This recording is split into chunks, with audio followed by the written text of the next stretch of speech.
I'm gonna explode. You can go home now. Yep. All right, I'll see you guys. Wait for the ticket.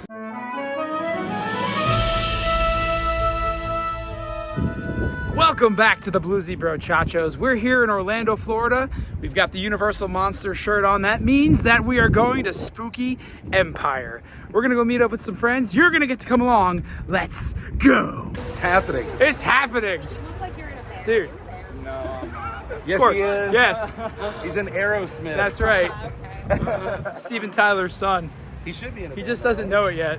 He plays bass. He plays bass. Camp is back in session. Camp. Summer camp. Fat camp. Yeah. Oh my god. Robbie, you're gonna meet your idol today? I'm You had a little brush. I'm literally. Look at this. Look at this. That went pretty well. I thought it went well. I mean, I'm ready to go home. I mean, I feel like we've already done it. Yeah. The Halloween t-shirt company's here. Oh, that's sick. Dude, this is the Hey, new it's you. shirt. Fresh face. All right, Katie's on assignment, so filling in today, my best buddy in the whole wide world, from World of Micah. Oh, I thought- co-host of Monster Camp Podcast. It's not me. My best buddy in the entire world. Hey guys, we're on a quest. We've already reached some of that quest. We did. The For quest rock and roll. for Alice Cooper. Hello. Coming in October, Terror at the Track, the Auburndale Speedway. These are sick. Brain damage. Video violence. Yeah. Dude. When renting Spookies. is not enough. Spookies. 20 years of Spooky Empire.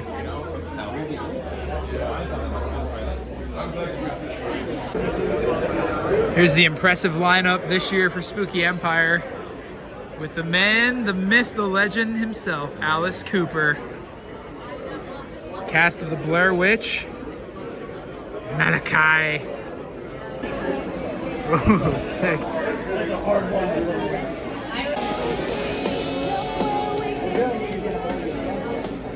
Doing makeup here from Vamp. What? What? Got caricature. Your stuff is always amazing. Thank you. Quint. Oh my gosh, that's so cool. These are cool neon lights for horror nights. Dark, fantastic design. Look at the jacket. It's the Power. Alice poster. The snake. Lots of vinyl albums. Sure. Hello, creeps. Wait, do that again? Hello, creeps.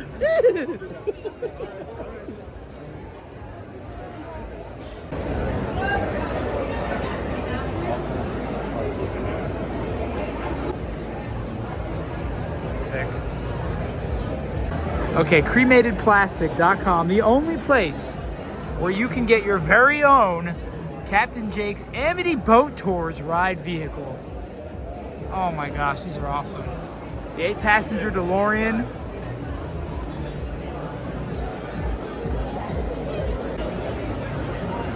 Awesome shirts.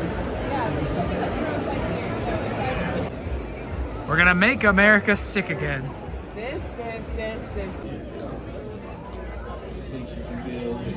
Well, we have front row. So scared. You're so scared.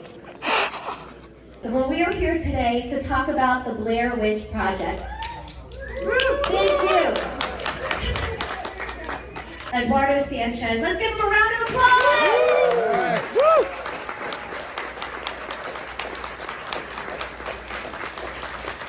And your first step, Ed, so you can pick your seat. All right, all the way at the end. All right, maybe I smell or something. Brought this story to life. Heather Donahue, Joshua Leonard, and Michael C. Williams. Please come on out. Heads up. That's all. That image! This image terrifies you! Oh my goodness! Standing in the corner. Thank you, guys. Okay, that was a pretty good welcome. But we're in Orlando, Florida, from UCF, and I want to give him some Old Town love. Welcome the cast and the director of the Blair Witch Project. I've got some questions for this amazing cast and our director. But first off, I have to start all the way at the end with Ed. I want to know, there are so many stories, especially in the independent filmmaking world. I mean, you guys truly are legends. I mean, so many directors that reference Blair Witch, that say that you've changed how they view film. And my first question to you, Ed, is when this seed was planted, when the seed of the idea for the Blair Witch Project was planted, was it you had this story in mind, you had this narrative that you wanted to tell of this lore of this witch, and you needed a framing device to tell that narrative? Or did you come up with this framing device of, wow, it'd be really interesting to blend narrative storytelling with documentary storytelling, because that might evoke a visceral reaction from the audience. It might blend what's real versus fiction. I guess I'm interested in knowing what was the driving force behind the seed of the Blair Witch Project. It was, Dan Myrick, who I wrote and directed the movie with and edited the movie. We were at UCF and doing, just hanging out on the weekends, and we had just watched this movie called Freddy's Dead. Which was a fun movie, but not really scary. And we were just wondering about, how, that there hadn't been many scary movies. This is like, early 90s, like 90, 91. And we were talking about what made us scared as kids, and we kind of honed in on this show called In Search Of, with Leonard Nimoy was the narrator. That show creeped the crap out of us when we were kids. So we went and rented it and watched the show, and we loved it. And again, even as adults or semi-adults in film school, we were we loved it. It was creepy, and so we were like, oh, I wonder if you could do that, basically you could do a fake documentary. So the whole idea was, a fake documentary. It was going to have the footage in the woods with the actors, and then we were going to cut back and forth to talking heads and people examining the footage, and investigators and detectives, family members, and then so that was the original idea. And then the Blair Witch thing came later when we were actually going into production and trying to figure out, okay, why are they going into the woods? And we came up with the mythology for for the Blair Witch. You had to give them a reason to go there. So it was just basically a fake documentary. It was. I mean, a lot of people say, what were you inspired by? And I really a lot of just like Spinal Tap. Remember Spinal Tap? Yes. That was one of my favorite movies, and I was like, I wonder if you could do that, in the horror genre. You know what I'm saying? So, that was kind of the experiment. Is it true that there was no script for the Blair Witch Project, that it was all improvised? There was a treatment and outline of about 30 pages or whatnot, and then you trusted the actors to bring it to life with an improvisation? Yeah, we wanted it to feel real, so we knew we weren't going to write a script. So we wrote a script with basically no dialogue, and we never showed it to them. We wanted them to be kind of, try to experience what the characters are experiencing, as much as possible. So, and they, we knew we were going to improvise the whole thing, and they improvised it, and they gave us so much material, and we were able to kind of edit this movie, really kind of almost direct it in the editing room. But they gave us so much material that it was just, there's still a lot of really great material that's never been seen before. But yeah, that was kind of we never wanted to do that. I mean, we wanted it to be, and the same thing why, we asked them, hey, can we use your real names? On hindsight, not a great idea, but now, it was just artistic. It was like, we just want you guys not to have to memorize characters, and we don't want to ruin scenes by calling each other by your names, and everybody was cool with it, that's what we did. But it was just basically just trying to put them in this, in this bubble, and trying to, motivate them to, give us, something that had never been seen before, and they certainly did. This almost seems like an exercise for acting class versus work. So I just want to ask and chat about the process of this particular acting challenge, of not having a script, kind of being told guidelines, but creating it from scratch. Yep, I'll start. And first of all, thank you for all being here on a Sunday. I'm sort of blown away by how many of you are here, so thank you so much. So, I went to school for theater, and I had a wonderful experience, SUNY New Paltz in Hudson Valley of New York.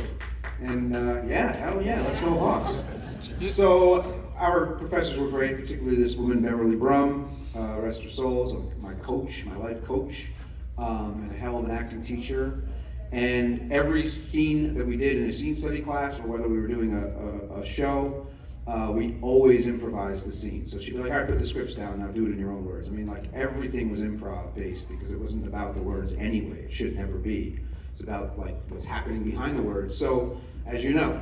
And then I did a ton of comedy improv training there, and we were in a troupe, and like just working off of each other's energy, and was trained in Meisner, at least myself, so it's like more about the other person, and if like Josh and I are in a scene, he's making it about me, I'm making it about him, and what you want, then it works, right? Acting is what happens in the space between two people, and in this case, three people and the witch, right? So for me, it was exciting that it was an improvisational feature film. It said it right up front in the casting notice, improvisational feature film. I also love the outdoors, I still do, and I come to learn at the audition process that we'd be kind of camping and hiking and all this stuff. So, and shooting on video, and I even, as you're thinking about it, you're thinking, well, that's great, because we can just, which we did sometimes, like, let's just try that again. There wasn't a camera on sticks and like, hey, daylight's burning, there's money burning. Like, I know they were spending money, but it wasn't like that pressure of the setup. It was a giant, the imagined circumstances were believable because of the places that they put us and sort of the trust that they gave us. And then we really built a trust amongst the three of us pretty darn quickly, which I'm always grateful for, because that's all you can ask of other actors, is to have a trusting relationship with them. And I talk a lot about like sort of the violence that happened, particularly between Heather and I. Like, you say your stop word, and you're like, hey, how you doing? Good work. Are you okay? We check in with each other and stuff. So that's a long-winded answer, but I was excited by the prospect, and I know Josh has done more improvisational films since then. I love that stuff, and I hope to continue to do some of that stuff in the future. Thank you. What about you, Joshua?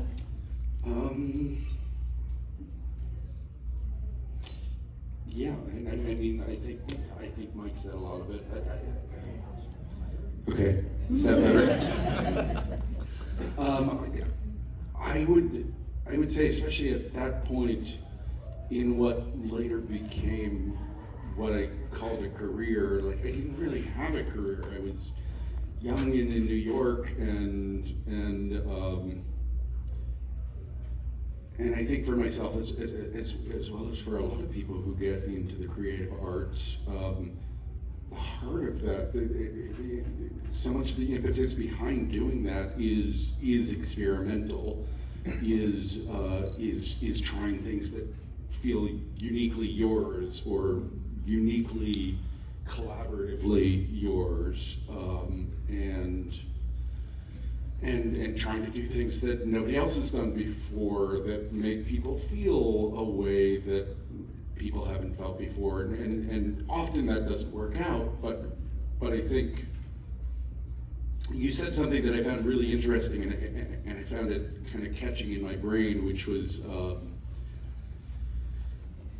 whole notion of experimental or improvisation not being so much work, but more like an exercise. And now looking back on this film, I would say I came into making shit all about the process. And then I spent probably 15 years like trying to get jobs and looking at other people and being really scared that like I had to learn to do it right, that I had to learn to do the job of it. And then I hit another point in my career much later, after 70, 80 projects, where I was like, oh, Rick Rubin talks a lot about the beginner's mind and how to get back to the beginner's mind. And it took me 15 years to get back to the place where the process is the work, and getting comfortable enough with myself in the way that I was before I knew to be scared, to experiment with shit and to let it go wrong, to not try to tightly control it, to really allow the situation and the energy and the inspiration of the people that you're working with to drive a project in a place that you because that's what collaboration is. You don't you can come up with something on your own, and you'll hear about directors who are like, I wish I could do animation. I wish I could have, puppets who just did exactly what I wanted. And what I think was so great about what these guys did, and then, the scene with the Duplass brothers and Lynn Shelton and so many of those folks who I wound up collaborating with later was the lightning in a bottle that you can actually catch in terms of finding something real when you're not trying to control it, and when you're really letting go of the reins. And I think, I am so grateful that this project really set a template for how powerful that can be. And I think how powerful that can be as an audience member to watch something and know that it might go off the tracks at any point. There's something really cool and exciting about that. Thank you. I think they covered it. Or is that something that's completely improvised, and you found that out in the editing No, room? that's something that Mike Knucklehead did. No, I mean, that's why we were like trying, because the film the shoot was 24 hours a day. Like, they were in the woods, and we were trying to get a little bit of sleep and trying to get there early and give them directing notes and get the directing notes ready and get the location ready and hang the stick man, and people were working on the house trying to get the graffiti off the house and just all these different things, just setting up these scenarios for them. And we would watch the raw footage as much as we could, maybe a couple hours a day at the most, because there was just a lot to do. And we caught the moment with the map kicking, and also just that kind of violent, scene afterwards.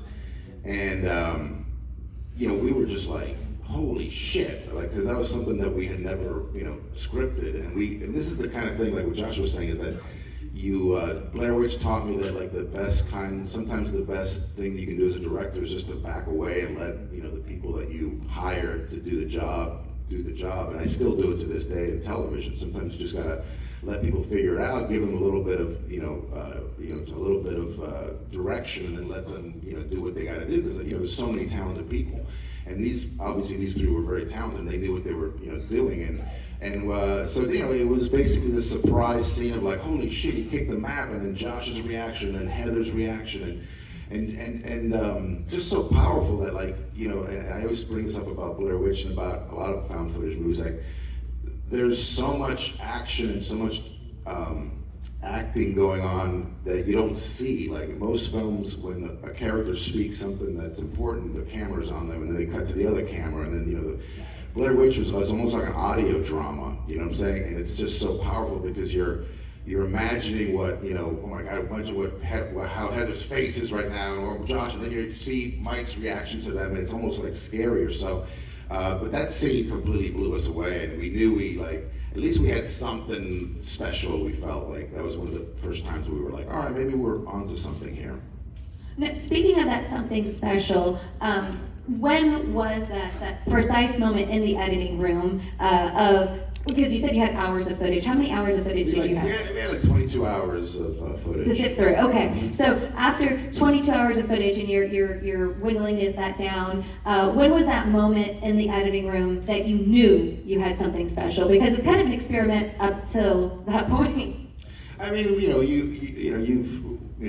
we've all had failures before Blair Witch and after Blair Witch. We know what it's like to, like, put your hopes into something and be completely crushed as a filmmaker, and you learn from that. So, we knew we had something cool, but we were never like, oh my God, we have the best movie in the world. Like, we were always like, hesitant to kind of put any kind of importance to what we're doing. I mean, we were just going along, the path And the first kind of testing point was going to be Sundance. If we got into Sundance, then other things would happen. If we didn't get into Sundance, then we had another, way to get it out there. And all we were looking for was just a little distribution deal, like just a video deal where we can, make a little money, pay the investors back, and then maybe make another movie with that money. So, our expectations were very low.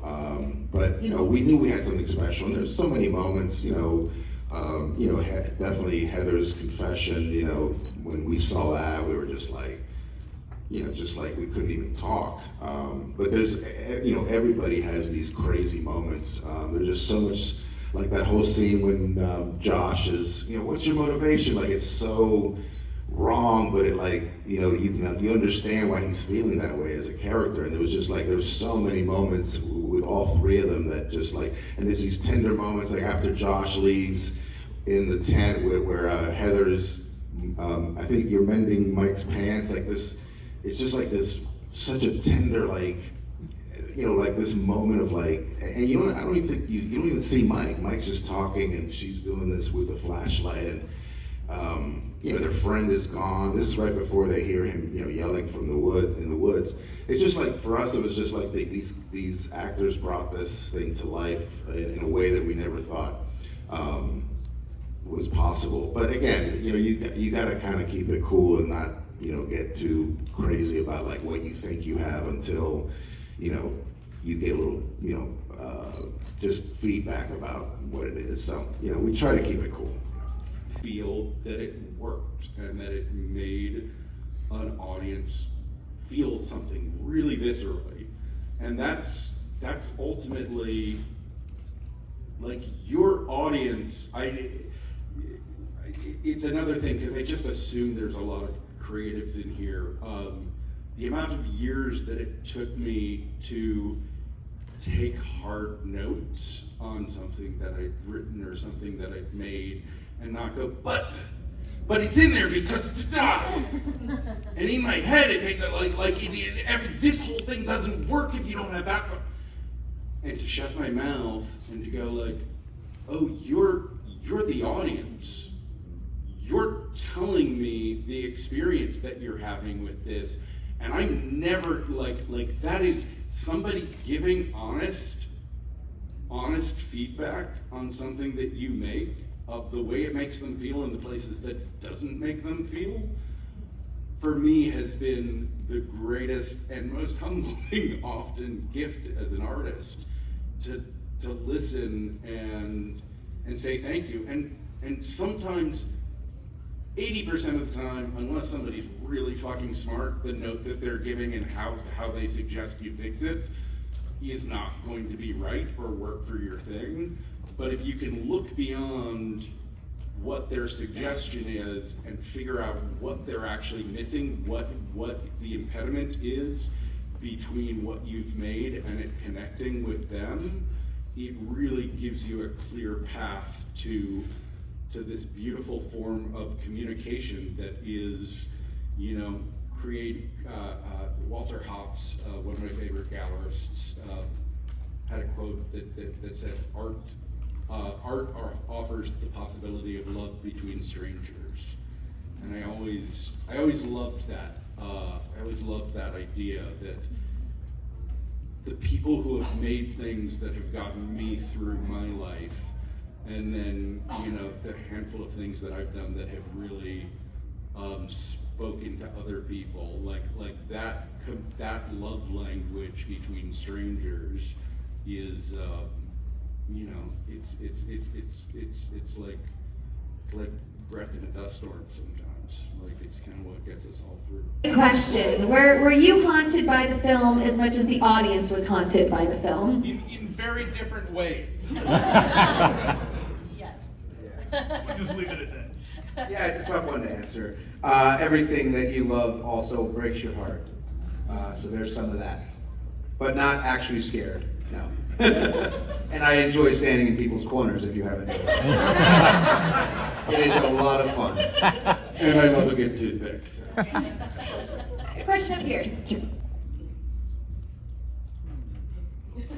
Well, I mean, the culture of the horror conventions is very punk rock, grunge, metal, odd, fun, so freaking kind.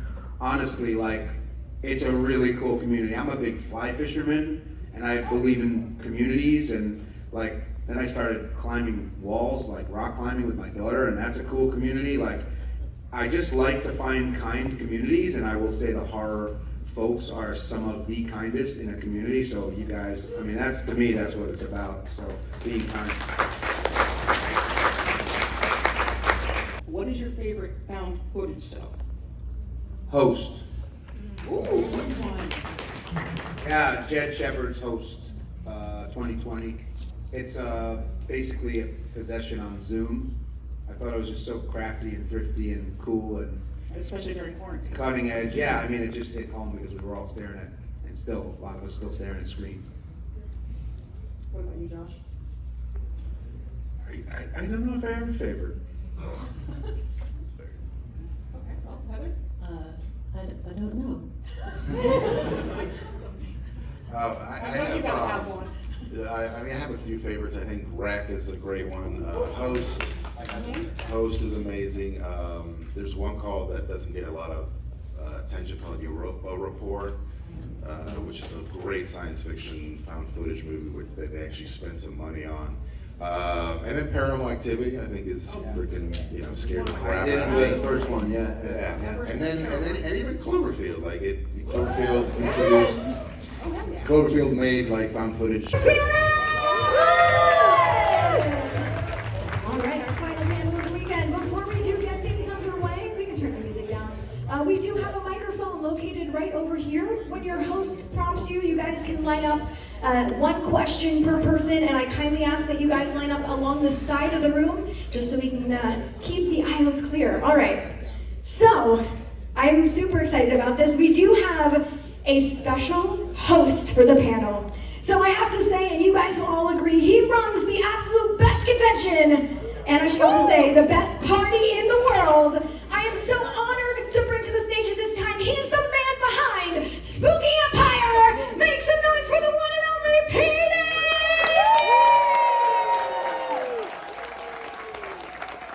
Thank you guys, thank you, man. Thank you for coming out every year and everything like that. Spooky Empire wouldn't be anything without you guys.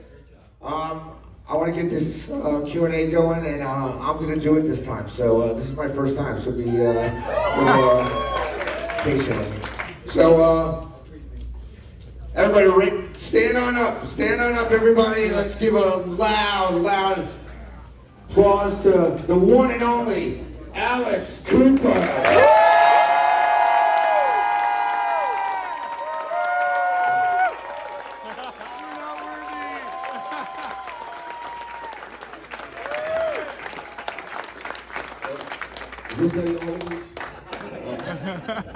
Thank you very much for coming, Spooky Empire, and we always love having you and everything like that. Thank you. Back in the 80s, I got to see you play, and it was an amazing. I was at the Poughkeepsie Civic Center. We play anywhere they pay us, When we were kids, in your high school band, you'd play any place you could play. That was it for 4 hours a night, doing covers, and that's how your band gets good. Yeah. It's, Beatles did that, Stones did that, everybody did that. Yeah. So the one thing I always wanted to know is, in the 80s, Ozzy Osbourne got a perm and dyed his hair blonde, and then Gene Simmons would wear a pink blouse. Why didn't you go that way? How dare they? I used to go on stage in early 70s, and I think this is how we got our reputation, the whole band. We were more Clockwork Orange than Clockwork Orange. I'd have leather pants on, and I'd have my girlfriend's slip, but it was all torn with blood all over it. And that's how the show started. So the audience would go, what happened? And there's the guys in the band had hair down to here, makeup on, but it wasn't elegant makeup, it was smeared. So it was just like everything about us was an insult. and that's what I think started the whole theatricality of the Alice Cooper thing. Then we took it a step further and said, why don't we make the lyrics come to life? If you say, welcome to my nightmare, don't just say it, give them the nightmare. You know, and that's where theatrics were born right there. You had like a lot of interest in A theatrical band, if you don't have the songs, yeah. you have to be a band first. You have to actually be, we would rehearse 8 hours a day, 7 hours on the music, and 1 hour on the theatrics. Because the music, if you weren't as good as Led Zeppelin, you better not be up there. Yeah. You know, you better be able to play like those guys. And that was the difference between, I think, then and now. A lot of bands now are very manufactured, whereas these bands were very organic. I mean, they started in the blues and Chuck Berry, and you know, we learned every Beatles song, every Rolling Stones song, every Yardbird song, and that's how we learned how to play. And then we started writing our own music. You know, that's a basis there that you have to go through. But Hendrix and Janis Joplin, all those people, they were our big brothers.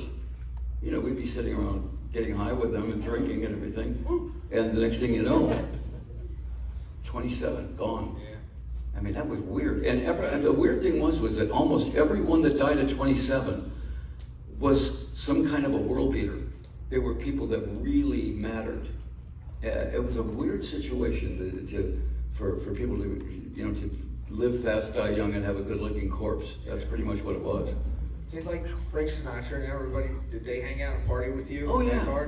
Well, see, everybody saw our show differently. Salvador Dali comes to the show, and he sees it as surrealism. Groucho Marx comes to the show and sees it as vaudeville. You know, Vincent Price sees it as comedy horror. You know, so I mean, all those guys that were in show business all their life, they were not shocked by Alice Cooper at all. The audience was, but they weren't. There's a lot of artists right now doing their farewell tours and everything like that, and I just recently saw you with Rob Zombie and stuff, and you were kicking ass still. And actually, you opened up for Motley Crue on their farewell tour, and you blew them away. It's incredible. It's incredible. A superstar. That was like amazing. And well, you know, they always pictured Herod as being this roly-poly kind of dumb guy, where I always thought he should be Alan Rickman. Yeah. You know, he should be this condescending villain. You were kind of, Jesus. You know. That's so I played him like that. Yeah, you know, it was awesome. And it was fun to play, except that on that show, you had one take. It was live in front of 1 billion people. Yeah. And you had to get it right the first time. So that was a little bit different than doing a movie or doing a stage show. Did you like working with some of those people that were in that cast? Yeah, oh yeah, they were. I mean, I probably had the easiest time because I'm used to working live in front of an audience. Yeah. Whereas a lot of those people were filmed, you know, people where they can take, let's retake that, let's retake that, let's retake that. You had to do it once and right. Yeah. The whole, you know, and there's Weber and Rice right there, the two guys that wrote it. Eye level. So you better get it right, you know. That was fun to do. So, the Toronto Peace Festival, we go on between John Lennon and the Doors, and we open these, you know, feather pillows, and you hit them with CO2 cartridges, and it's a blizzard on stage, and John Lennon's over here, and the Doors are over there going, yeah, this is great. And all of a sudden I look down, there's a chicken on stage. I didn't bring the chicken. Nobody I know brings a chicken to a show. You know, they go, I got my keys, I got my tickets, I got my chicken. And so I look down, there's a chicken, and we have white feathers. I went, oh. Somebody in the audience brought a chicken and put it on stage. I said, well, being from Detroit, I have never been on a farm in my life, okay? It had wings, it had feathers, it should fly. Chickens don't fly as much as they plummet. So I took the chicken and I went, heaved it out in the audience, and the audience tore it to pieces. The Toronto Peace Festival. The capper to this story is that the first 6 rows were all in wheelchairs. They're the ones that killed the chicken. Oh my God. Threw it back on stage. And next day, Frank Zappa, who produced us at the time, he says, "Did you kill a chicken on stage last night?" And I went, "No." And he goes, "Well, don't tell anybody, they love it." So that's when I realized the audience was looking for a villain. There were all these rock heroes and no villains. There were all these Peter Pans and no Captain Hook. And I went, I will gladly be Captain Hook. And you know, that's where it was really born. That's where the idea of a rock villain that was funny and could deliver the music, but at the same time scare you, you know. Do you, Peter Frampton irons clothes before the show. So we just throw our laundry in there and just say, finish this up. I throw knives. Yeah, so I have like a knife board there and I throw knives. I'm pretty good. I can put about 20 knives in an area about that big. But that's how I just get ready for the show. And I watch really bad kung fu. I mean, not good kung fu. I'm not talking about not CD movies, you know. And for some reason, that's become my idiosyncrasy for stage. But, you know, Marilyn Manson, all these bands, Slipknot and everything, they all pay tribute. They all say, you know, yeah, no, they're very respectful to you. Yeah, but I mean, that never, to me, that was never a threat to me. You know, we had already done what we did, and we keep doing it. And I always look at it this way: we got to keep doing it better than them. Yeah. I'm never going to be. I don't want to be thought of as, oh, let's go see Alice because that would be nice to see this nice old man play. You know, and when people say that, I go, I'm going to blow you so far off the stage. You're not gonna I love it. So it's such a great story. Because it just shows you it doesn't matter how big you are or how big you think you are. So does Johnny on guitar, Joe Perry from Aerosmith on guitar. I forget, the room was full of rock stars playing this one song. Paul McCartney walks in and sits down at the piano. And the piano's facing the wall and we're all over here. You know, and he goes, okay, you guys should do this song. If you want it, anytime coming. I said, okay. So as soon as he turned back around, we all went.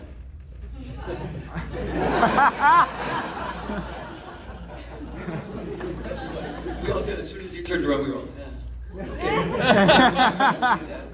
But you're in a room with Paul McCartney. It doesn't get any better than that. And we're all like little kids because he was the Beatle.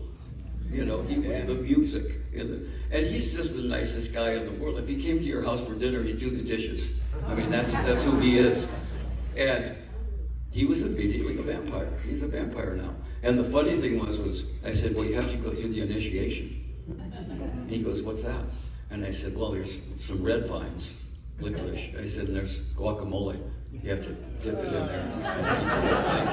And he said, okay. And he goes and he does it. And he says, when did you guys do that? Well, we never did that. They were nuts. That's awesome. I mean, best of the best. Frank Zappa was one. Frank Zappa could direct the Philharmonic Orchestra because he knew more about music than anybody on rock and roll. Brian Wilson. And we're sitting at Wood Chipper, we tried. It just didn't work because the audience was covered in meat. Not bad. But we tried all kinds of different, because Alice being the villain, any good play, any good book, any good movie, the villain's got to get it in the end. That's the only satisfying way that anything ends. I don't care if it's Shakespeare, I don't care what it is.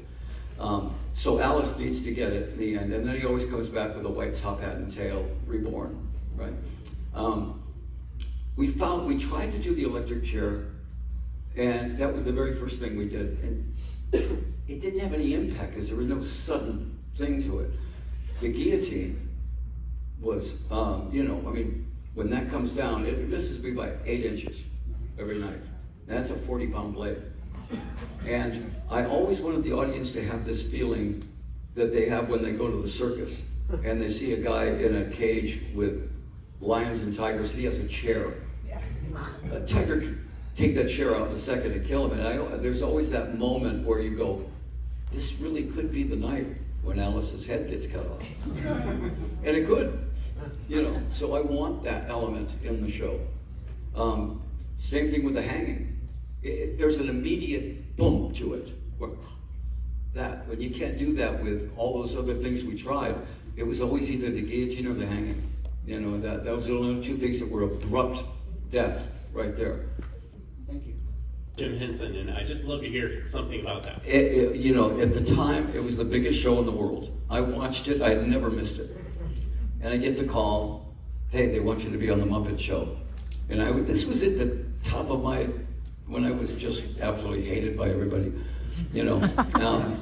And I went, oh, I spent all this time building this horror image. I really want to do the show. And I said, who's been on it lately? And they said, Christopher Lee, Vincent Price. I'm in. If those guys can do the show, I can. I never had so much fun doing anything in my life. We did it in London. It was a week of rehearsal. And I gotta tell you, Miss Piggy was coming on to me. And Kermit was getting mad. And I finally told her, I said, hey, Kermit, she's a pig. But you got to the point of talking to them, because they talk to you, you know, as characters. Like, if you were sitting there, if you were a Muppet, and you'd say, what are you going to have for lunch? I said, I don't know. I said, what do you want to go for? And you're talking to a piece of felt. But they're so real, you bought right into it. So for a week, you just bought right into talking to the eagle, or you're talking to, you know, and it was the most fun thing I ever did in my life. And as far, yeah, they would let you, you know, if you had an idea for something, you know, they would go right with it. Henson was so much fun. Frank Oz, this was the original guys. And they were all New York guys in London. So I felt right at home. It was truly fun. And every birthday, I still get a little porcelain Muppet for my birthday. They said they always do this. They always send you the porcelains. That's awesome. Hey guys, we want to thank Alice Cooper for doing this, and also Brian down. Spooky Empire. Thank you so much. It was awesome. Hey guys, who wants to get a picture?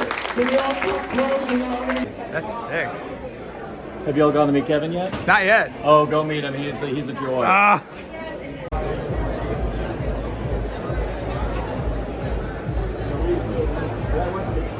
That's insane, dude. These awesome comic books.